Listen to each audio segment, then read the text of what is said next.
I am so prepared for so much hate from this video. Unbelievable. Shocking, I know. I have pushed so many guys away from kissing me. I have found this advice so bizarre. You can recommit to saving sex for marriage. The worst possible thing you can do is to be with someone who doesn't care. Hey guys, it's Lizzie. So I just got engaged. We're so happy. I just posted a Q&A video talking about our relationship, engagement, the wedding, all of that. So I will link that video up here and below. In this video, I want to talk about chastity and why it has been so easy in our relationship. We've been dating for 3.5 years.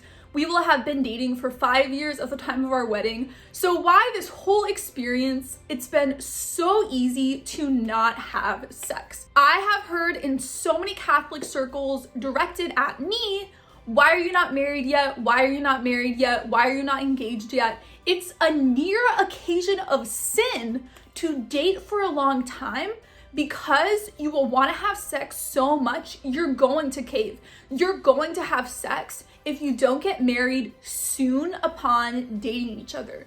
And I have found this advice so bizarre and not relatable at all. I want to talk about my perspective throughout my entire life of how I have lived out chastity and just practical tips.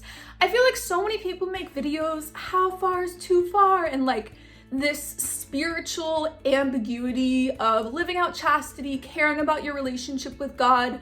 But I'm just gonna give very, very blatant, obvious facts about my life that have made it so easy for me to obey God in this area of my life. Disclaimer I want to share before we get further into the video is that my fiance and I are not asexual. I would describe myself as hypersexual because I have bipolar disorder. I've been a little bit manic throughout most of our relationship. Part of mania is being hypersexual. And so no, it's not that like, oh, we have a low sex drive or something. No. So number one, I have only kissed 2 guys in my entire life. So I know a lot of people will make fun of me for that, call me a prude, think I'm crazy, what's wrong with you, that I don't kiss a lot of people. The reason I've only kissed 2 guys is because I've only been in love and loved 2 guys in my entire life. I've been in different relationships, flirtationships, you know, when you're kind of talking to a guy and it's like a thing and you're into each other. I've been in a lot of those types of things in my life, but I've only been in 2 serious relationships where I've actually loved the other person. So a lot of people I know, a ton of Christians I know, hook up with people a lot. And I'm not talking about just having sex. I'm talking about you meet a new guy and you kiss each other, or you start making out with someone who you just met, who you're really, really into. So from my perspective in my life, any amount of physical in a relationship, even cuddling with each other, holding hands, linger and hug, like any tiny amount of physicality in the relationship represents loving the other person. It's not just like, oh, we're so into each other, I really like him, I feel physically attracted to him, let's make out, let's kiss, let's cuddle. Like for me, I am so conservative. Some people would accuse me of being fundamentalist about it. Sure, I have liked so many guys throughout my life. I was boy crazy growing up and I love flirting with people and dating and all of these things. But I have pushed so many guys away from kissing me, even guys who I really liked and was into, because I knew that if I kissed someone, I wanted it to represent love. Also, in these relationships, the only 2 guys I've ever kissed, we did not kiss until we had been dating for 3 months. And by kiss, I mean a peck on the lips, not once, for 3 months. Now, a lot of people think this is unrealistic, extreme, so weird, bizarre, and I'm fine with getting hate and comments like that. But you guys need to understand the cause and effect.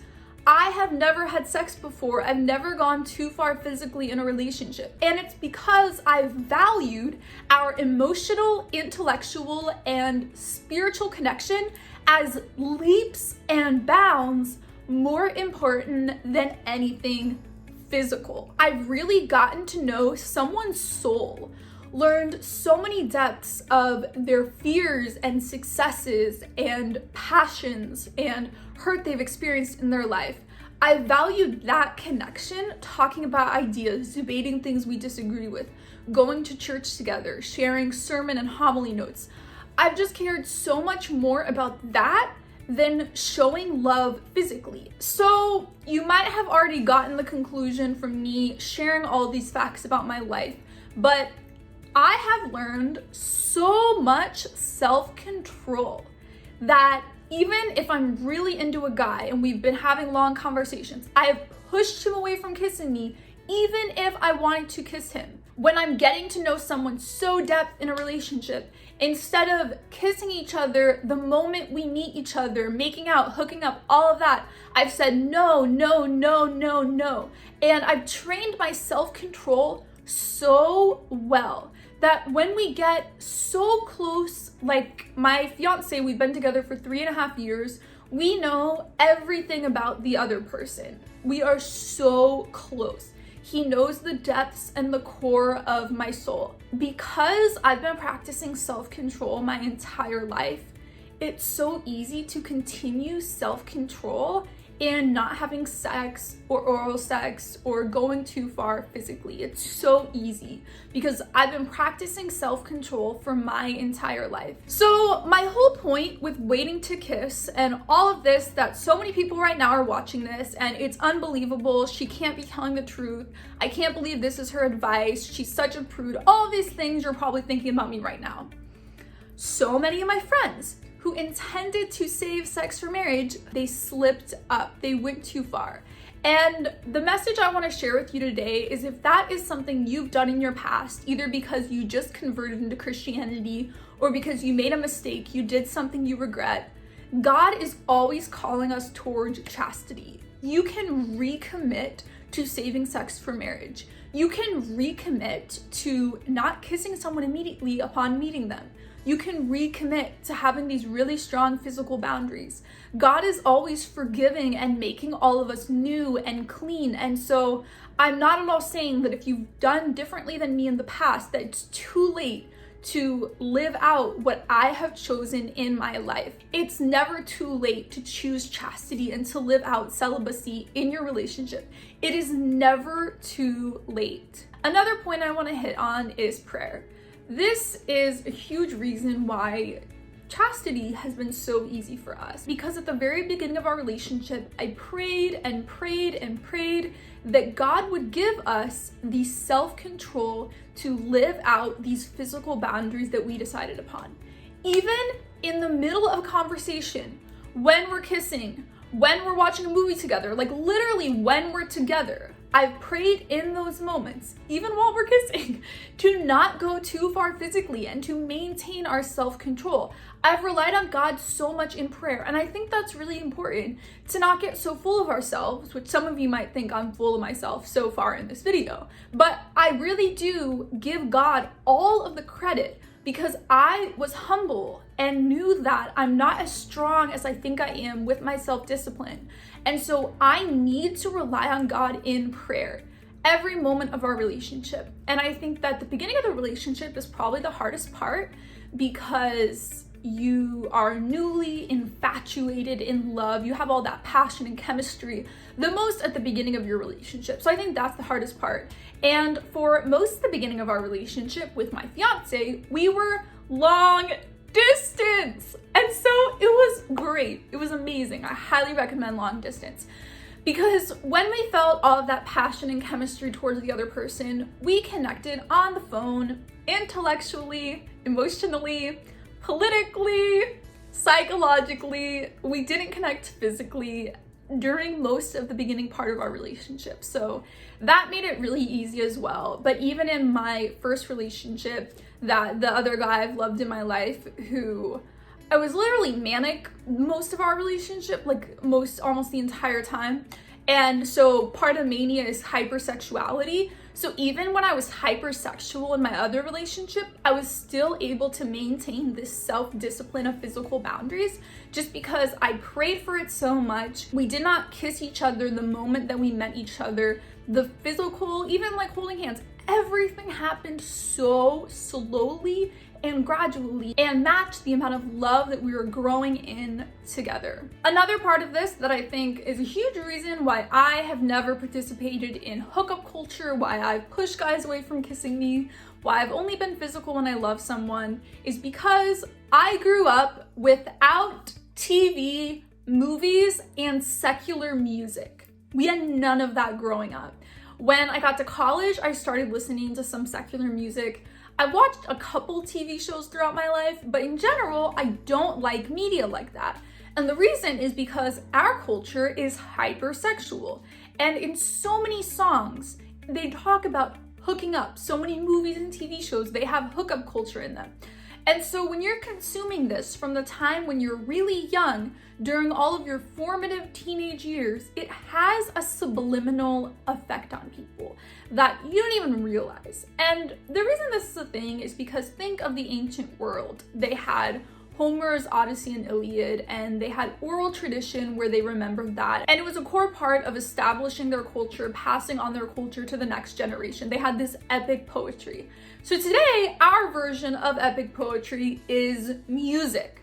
And you can choose in your life to listen to trashy secular music, watch shows where relationships involve hooking up, or you can purify your mind and only consume media that glorifies God, that sends a Christian message.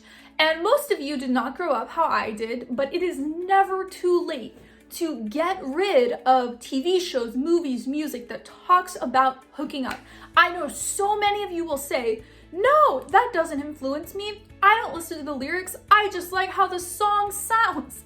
But explain to me then why it's been so easy for me and so hard for other people. Like, explain that to me. It's just so obvious to me that when you have this media indoctrinating you your entire life, obviously that's gonna have a huge effect on your behavior. Another thing that a lot of people might find as so bizarre, unbelievable that what I'm sharing right now is the truth about my life, is that my love language is physical touch. It's what I need in a long-term relationship. And I'm not talking about sex or anything close to sex at all. I'm talking about the little things like holding hands, cuddling, hugs, like the little things. My fiance putting his hand on my arm, like little things like that mean the world to me and communicate so much love. And I found that waiting to receive and show that type of love has completely paid off. In these two relationships, the two guys I've ever kissed, I have felt so known and understood and loved in such a depth way. I've never once thought, is this guy just with me for my body? Does he just think I'm super hot? Is that why we're together? I've never had those thoughts before. And I'm not saying that people who do kiss and have sex early on, I'm not saying that they can't confidently say as well that the guy isn't with them just for looks. I'm not saying that at all. I just am speaking from my own experience that I've never once had that thought, is he only into me because of how I look? I've never thought that before. Another thing really important is to only date someone who also wants to save sex for marriage and shares your same values. I'm not saying it's impossible, but it's really, really hard. It's so easy to slip up if you're dating someone who would be fine with having sex and you are the only reason that you're not. I think eventually, over time, years into the relationship, you are very likely to cave.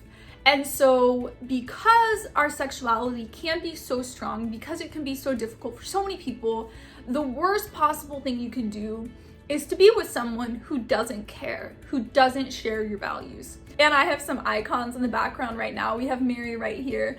And Mary and Joseph lived a celibate marriage, the parents of Jesus. And I think Mary and Joseph are amazing saints who you can pray to and ask for their intercession to live out purity in your relationship. It was actually trendy in the early church. I know a lot of you have probably heard of the term Josephite marriage, which means it's celibate, but there were things called spiritual marriages that were super popular in the early church, where two people wanting to stay virgins their whole life and decided to live together and have a household but never have sex. Spiritual marriage. And so if I wasn't allowed to do anything physically with Trevor, I would still be with him. Shocking, I know. Because our intellectual and emotional connection is electrifying, so passionate, so much fun. We don't need the physical aspect of our relationship right now to have an amazing, flourishing, passionate, exciting relationship. We don't need it. And because we practice self-discipline throughout our entire relationship, how everything happened so slowly, it's so easy to continue having that self-discipline throughout our entire life. Having a really strong relationship with God, doing a daily holy hour where you read your Bible, you pray, you go to mass every week, and throughout the week you pray the rosary regularly, you ask saints in heaven to pray for you. There are just so many ways to connect and grow closer to God. When you have that as the center, the core, the most important thing in your life is worshiping God and living out God's commandments. It's easy. It's so easy in those moments of temptation to choose God. I've had a relationship with God since I was born. I grew up Christian, I grew up Protestant. I've been Catholic for 3 years now. And so my entire life, I've had this intensive relationship with God.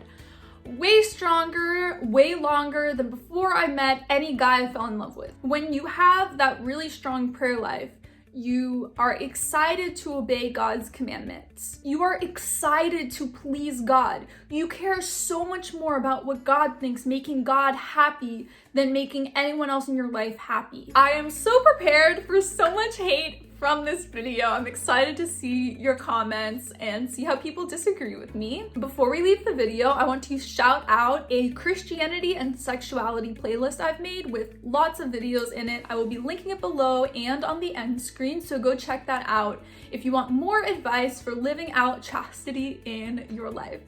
I love you guys so much, and I will see you in my next video. Bye.